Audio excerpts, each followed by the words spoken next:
In this video, I want to show you how to use the .isin method for fast row filtering whenever you're working with data here. This is going to be in Python, and we're going to use Google Colab here, and we'll go ahead and get started. So first of all, what exactly is the isin method? So .isin, with the parentheses afterwards, is used to filter with multiple conditions. Okay, it's a way to filter down your data without using a bunch of OR statements. Okay, so it's much cleaner than just using a whole bunch of ORs. Okay, what we're going to do is we're just going to import libraries that we need. We're going to use Pandas for our data science. We're going to use Seaborn for our data set. And then we're going to pull the penguins data set in from Seaborn. It's a really nice, easy to use data set. It's got species, island, some measurements for penguins, and the sex of the penguin. And again, it just shows you some just numbers and values for what we're working with here. Okay, the first thing I want to show you is the messy way to do this. This is without using this .isin method. This is with using OR statements. Okay, so let's say we want to filter our species. So we make a new data frame called filtered species. And we're going to pull it from our original penguins data set. Okay, go ahead and open up square brackets so that we pull from inside there. And then we're going to just look at these two separate statements and use OR. Okay, so we want the penguins where the species is equal to the adelie, or penguins where the species is equal to chinstrap. Okay, so we don't want any Gen 2 penguins or any of the other penguins. We just want either adelies or chinstraps. Okay, so notice this works. Okay, it works fine. Type in filtered species, there you go. And notice we've got adelie penguins, we've got chinstrap penguins. Okay, that's all we got. Okay, works great. But the problem is it's not very modular. This can be very cumbersome. Sometimes you have a whole bunch of different things you want to look for, and it's not quite just simple to just do two quick OR statements. Sometimes it's I want this one, or this one, or this one, or this one, and it gets really long. And you can imagine that if you were looking for, if there were 200 different species of penguins here, and you were looking for, I just want to see a list of 50 of them, you can see that this would be pretty hard to type all that out. You'd be a lot of copying and pasting and changing, and you might screw it up, and it's a lot of room for error. You don't want to do that. Okay, so isin is a much easier way to do this. Okay, I want to show you how to do that. This is the much cleaner way. Okay, so what you're going to do here, using the isin method, is we're just going to make a list. Okay, and we're going to call it target species. Okay, and in that list, we're just going to make a simple list here in quotes and square brackets of the species that we want to target here. Okay, again, just like up above, the adelie penguins, the chinstrap penguins. You could make this list 50. You can make it 100. Doesn't matter. But you see, it's much easier to see, okay, our target species, and here they are. It's not like, hey, what is a target species here?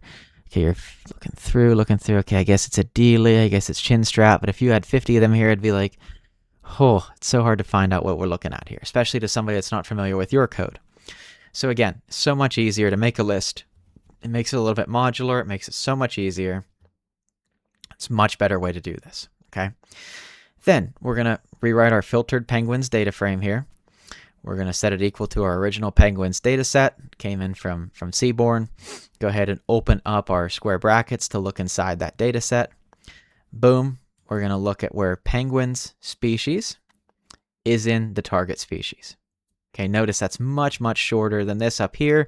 It does break it into multiple lines, makes it more modular, easier to see. It's not going off your page or anything like that.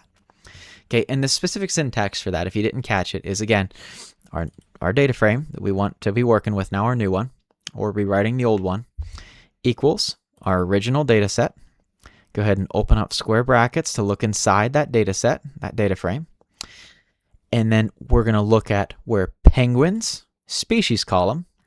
Okay, so we're looking at square brackets, type in species in quotes. So we're going to look at this column here. This is where our .isin method comes in. Just put a .isin. And then inside parentheses, we just put the name of that list we created, which is our target species list. And then end our square bracket. Okay, so reading this through, okay, we're going to make our new data frame filtered penguins from our original data frame. We're going to look inside of it and find out where the penguins specific species column, and then we're just going to say the species is in this list, target species, which comes from right up here. And when you show it again, you get the same thing that you see above there. You get 220 rows, 220 rows. It's just adelies and chinstrap penguins. but this time it was much more modular, much cleaner, much easier to use. Again, I can't stress how important it is to make your code modular. It might seem like it's great to just have it all in one line, but the thing is that one line can get really, really, really, really long, cumbersome, hard to figure out what's going on with it. It's not modular. And again, debugging and changing things in the future, and if somebody else looks at your code, this can be very, very difficult to work with, and it opens up a lot of room for error. Down here, whenever you use this clean way, isin is so much better to use. Again, break that list apart so you can just look at all the penguin species you care about, and then a simple code here, it just says, hey, find the species column, see if it's in that list. Okay, it's so much easier to do here. Okay, so again, that's how you filter with multiple conditions using the .isin method. It's a great way to do this. Okay, I have one little bonus bit for you here. Okay, so there's a really easy way to invert this filter, which is very much a lifesaver as well. Okay, so again, we targeted certain species here. We said make a list of the species we care about. That's what we're looking for. Get rid of everything else. What if you want to look at everything except what you look at here? Okay, like this is helpful. Let's say you have a list of hundreds of species, okay? And you just want to look at like 2 of them. That's great, okay? This is super easy.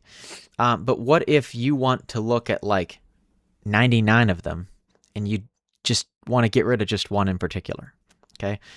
If you're using this, you'd have to have a list of 99 names here, okay? Just to filter out that one, which you don't want to have to do. There's a much easier way to do it. Okay, so all you have to do is use a little symbol called a tilde. Okay, it's usually in the upper left hand of your keyboard. This just simply inverts that filter and just does the opposite, okay, which is nice. Okay, so again, let's say this time I want to look at the penguins that are not Adelies, not chinstrap penguins, okay? I don't know how many penguin species there are here, okay? Maybe there's 3, maybe there's 100, okay? But I don't want to see these 2 species. Okay, instead of going through and doing, again, looking through the whole thing and trying to figure it out, I just know I don't want to see these 2. Okay, I can do the same thing that I did above. It's the same sort of format here. Okay, and this time I'm going to go ahead and set it equal to penguins. Open up your square brackets. This time all you have to do is in front of this part here that has your isin statement, you just put that little tilde, and that just says not. Okay, it just switches it off. It just like flips that around. Okay, so this time we're going to make a new data frame called not Adelie or chinstrap. We're going to go to our original penguins data frame. Inside, I want to find where the penguin species is not this condition. That's what that little tiny squiggly thing tells us. Okay, so notice we're just going to look at species is in our target species, not. Okay, and that just inverts that filter. Okay, so notice this is basically the same thing. Okay, you can copy and paste this exact same part up here, except you'd have to add that little tilde to say, you know what, I want to flip the filter. I want to look at everything except those 2 things. Okay, so again, without the tilde, we're saying, hey, here's our target species of Adelie and chinstrap. I want to look at those. With the filter, it flips it and it says, I don't want to see those. Okay, but notice I'm still using that same target species that I have up here. Excuse me, it's the same 2 down here. It's the same list we're referencing. Again, all you have to do is just put the little tilde there. Okay, and now whenever you show this, okay, not Adelie chinstrap, notice they're all of our Gen 2 penguins and whatever else might be there. No Adelies, no chinstraps. Okay, it's a super easy way to just flip that around. Okay, so again, quick little refresher. Again, the sort of messy way to filter with multiple conditions is to use a bunch of OR statements. It gets really cumbersome. Okay, you don't want to do that. Easier way is use this .isin method.